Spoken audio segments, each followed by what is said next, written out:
How many of us have chronically been told that we can't change the way that the world exists around us, that we're not making a difference and we have to move on? Can you imagine what the world would be like if all humans possessed that fixed mindset? Some of the greatest movements in history have come about based on the idea that people can and indeed did make change. You see, my passions started at a very early age, and they were driven by Dr. Jane Goodall. Her words of inspiration and her messages ring loud and clear throughout the globe. Jane Goodall was an English primatologist who dedicated her entire life to studying the primates, chimpanzees specifically, in the Gambia Stream National Park in Tanzania, Africa. Jane's long 55 years of hard work and dedication earned her the title of United Nations Messenger of Peace. One quote in particular has been that driving force that has moved me into my next day and enabled me to move mountains and reach for those stars. Jane's quote, "Every individual matters, every individual plays a role, every individual makes a difference," has been the guiding force behind my 40-long-year journey. I want to share with you my passions at an early age. They developed at about 3 years, where I was traditionally seen taking every worm that ended up on the driveway on a rainy day, and I moved it to higher ground. My parents were very patient with me. Or I could also be seen skimming off all those bugs in the swimming pool who met their fate throughout the evening hours. I was always at the forefront, participating in these small acts of kindness. Little did I know that my journey was to begin at age 3. As I moved into my teenage years, those small acts of kindness actually became more like missions. It was always very clear to my family members, anybody who knew me, that I always hated the sport of fishing. Well, we would always end up in the Adirondacks for a family vacation. And one of my dad's most favorite pastimes was fishing. So every morning he would get up and he would take the boat out, but I was never permitted on that boat because everybody knew that I really did not like the sport of fishing. So he would go out on a day's mission. He'd come back and he'd be sporting the fish. Everybody would be down there taking pictures, and everybody would retreat back to our cabin for lunch. But I would quietly dismiss myself, and I would always find a way to end up by the water's edge where Dad's fish was being held captive.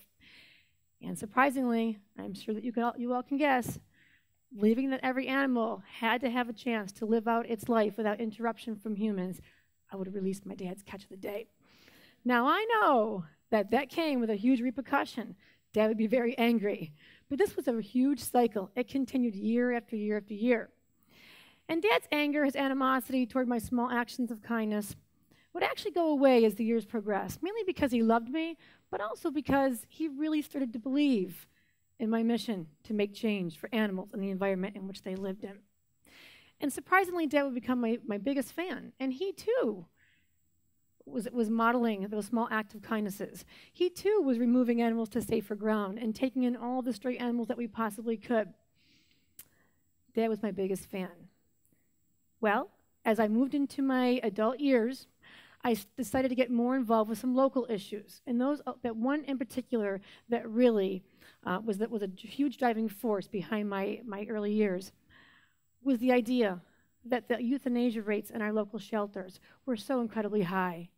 And it was mostly due to alarming veterinary costs, not enough homes. These animals were being euthanized.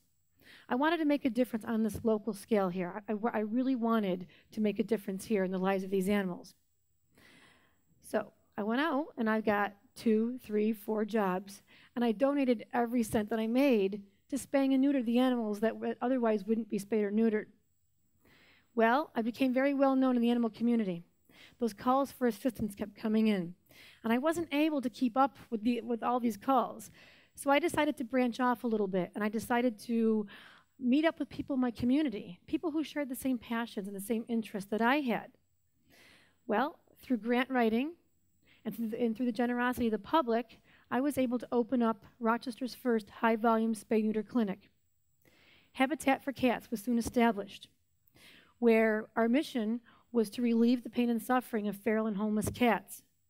Since its inception, Habitat for Cats has spayed and neutered over 10,000 cats in our area, and that really put a dent in the euthanasia rates.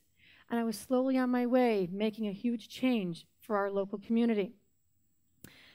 Interestingly so, those missions for domestic animals seemed to kind of take a turn. And becoming really well known in the animal community, I was starting to get calls for injured wildlife, the assistance of moving animals that were injured to sanctuaries across New York State. I was also getting those phone calls for help with exotic species. Also getting those phone calls to help pets that were headed for slaughter that were actually on the auction block. And also, I was getting called for environmental issues to help stop industrialized projects from coming into various neighborhoods. I began to realize that these local issues really spanned well beyond my neighborhood, my town, my community, and even my state. These were actually global issues. And these global issues they spanned across many different states, across the globe, into different societies. And they came about because we were evolving. And I come to realize that the wildlife that I was actually helping, I was helping because projects were moving into various areas. Deforestation, habitat destruction. Animals were losing their homes because of urban sprawl. I was getting those calls for exotic rescue because so many people, so many pet stores promote the whole idea of exploitation. When pet sales were up, we didn't get the calls. But when pet sales were down, I would get the calls because these animals were headed for auction. So I would venture out and I would travel all around the United States, and we would move all these exotic species to safer ground. My walls began to sort of cave in on me as I realized these global issues we're going to need more than just one person to solve.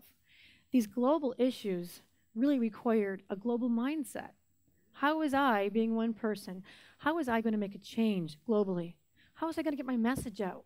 That if we don't make change right here and right now, species like this would be lost forever. I went on my daily duties as a wife, as a mom, as a science educator, as an advocate, as a volunteer. I went on in my daily life. I had a big aha moment when I realized that what I was actually doing, one child at a time, one student at a time, one class at a time, one presentation at a time, one conference at a time, I was actually modeling for others that these small acts of kindness could be taken on by the rest of us. I was modeling for others that they too could make a change. I became really inspired as an educator. My kids, my students, were so engaged when I had conversations in my classroom about deforestation and habitat destruction. One conversation in particular had to deal with the rainforest destruction and how at a snap, 1 acre in a couple seconds can be destroyed, mostly from farming, but also due to the fact that coltan, which is a mineral that's mined in some of the most pristine areas of the globe, coltan, which is found in all of our technology, our iPods, our cell phones, the coltan is what makes up these electronics. And we, as an evolving society, we're responsible for this. Kids were also engaged with such issues like genetically modified organisms and exploitation of animals in either the entertainment industry, the marine industry. They were engaged, and I was making a difference. My students started to come to me and say, "Hey, Mrs. DiGravio, how can we protest the circus? We really don't believe that animals should be exploited for human entertainment. Can we come along with you, and can we protest the circus? How about starting an organization, education, not exploitation? Let's reach out. Let's reach out to the public and tell them we need to educate ourselves, not exploit, but to educate." My own children were so enthused about making a change for both domestic animals and wildlife. The momentum was picking up, and it became really exciting because kids from all over our region started reaching out. Their senior projects or public speaking classes. I became sort of known in our community for somebody that was trying to make a change for a better future. I found every way possible to integrate anything that had to do with change into my curriculum. I often played documentaries because I thought documentaries were such a successful tool in getting the message across. One in particular called Blackfish, which really highlights the plight of orcas and other marine mammals in the captive industry. I played it to the classroom during an ecology unit, and I never expected the outcome that would happen due to the playing of Blackfish. Kids asked questions, they were critically thinking, they were engaged, they wanted to know more. I was so inspired by their reaction to this, I thought, heck, let's go invite the cast members from Blackfish, the former SeaWorld trainers, here to Rochester for a symposium. Also on the stage during that night was a former trainer from Marineland, where he too spoke about the plight of the orcas and the marine mammals and Marineland. It was a great night. Sharing the stage were my students. As ambassadors for change, boy, did they give a great projection of their thoughts that one voice can change the world forever. At this point, the sky became the limit. I set out to make a change, and I was doing just that. I was making change. My heart was happy as educators around the state and even outside the state were coming to me saying, hey, how is it that you made it possible to integrate these types of documentaries in your lessons? And how can we too create rigor, keeping up with all of our Common Core and our benchmark standards? How can we too implement the idea that we need to make change for a better future? Well, I did just that. I shared my lesson plans with them. Keeping up that momentum, keeping up that inspiration, several years after, I started my own organization called Eco Outreach International. The next step was to take kids to these areas, to take them, to show them firsthand what it's like, where things like Costa Rica, the Amazon, habitats that are in these areas are soon going to be lost if we don't start making change. So through simple outreach projects, which consisted of cleaning up beaches, planting trees, reforestation projects, students, adults were able to see firsthand that they could make a difference in the world. In the pipeline is something called Eco Impact Education. I'm now creating a nonprofit organization which will allow educators to use my lesson plans, where they can improve critical thinking and question asking in the classroom while engaging the 21st century student. It's been quite a journey for me. The journey has had its setbacks, but it certainly has had some fruitful advancements. I'm going to leave you folks with this message here. I'm urging you all, if you have a passion, if you have a dream, follow those passions and dreams. Reach out, critically think, ask for answers. Never settle with the answers you get. Continue to look for those answers. If there's a call of action into place, go for it. I urge you, here and now, put yourself to the challenge, because you could do it.